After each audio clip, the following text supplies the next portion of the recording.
বন্ধুরা, চৌবাচ্চাতে আমি যেমন পদ্ম ফুল গাছ করেছি, সাথে সাথে আমি কিছু মাছকেও রেখেছি, তাদেরকে খাবার দিয়েছি। দেখছেন ওরা মনের সুখে কী সুন্দর খাচ্ছে এবং মনের সুখে খেলা করছে। এখানে আছে তেলাপিয়া মাছ, আচ্ছা, কবুতর কাপ, আর এক প্রকার ওয়াটার লিলি, যার ফুলটা একদম সুন্দর সাদা মতো হয়। দেখতে পাচ্ছেন তো? এই দেখুন বন্ধুরা, আমার এদিকে সেট আপটা দেখতে পাচ্ছেন? এই দেখুন, চারিদিকে সব ছোটো ছোটো গাছ রয়েছে। এই দেখুন কত বড় সাইজের পাতা হয়ে গেছে। এবং একটা মজার জিনিস দেখতে পেয়েছি, এখানে একটা কুঁড়ি চলে এসেছে। এবং এই সেট আপে দেখুন এমন কিছু মাটির কিন্তু নেই, জাস্ট কটা পাথরের মধ্যে গাছটাকে বসিয়ে দেওয়া আছে।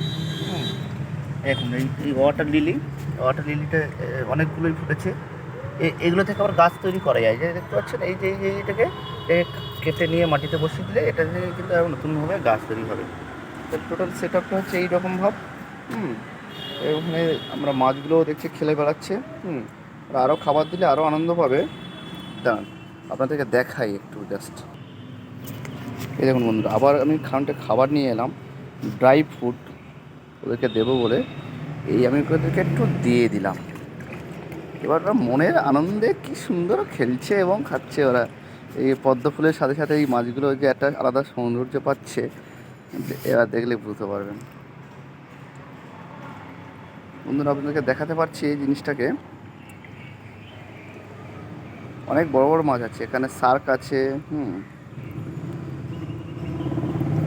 এই টোটাল ঝর্ণাটা এইভাবেই এটা হয়েছে। ধন্যবাদ বন্ধুরা।